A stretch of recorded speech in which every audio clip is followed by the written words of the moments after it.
Welcome guys, and today I'm going to show you how you can use totems in Escape from Duckov.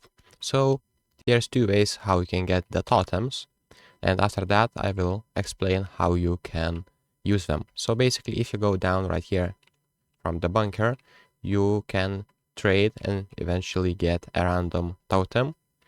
So there's one way, and the second way how you can do that is by just exploring the world, opening various crates, and killing the enemies. Some enemies drop totems, and basically how you use them. So let's say I have a totem, and I can just add right here my totem in the inventory, and basically it is now equipped, and what it does, it actually writes on it. So this totem, tactical reload, dramatically increases reload speed, and this increases defensive attributes.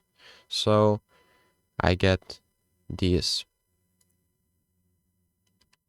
features on my character if I use them. So if this video was helpful, please make sure to subscribe to Guide to Everything, comment down below for the algorithm, and see you in the next one.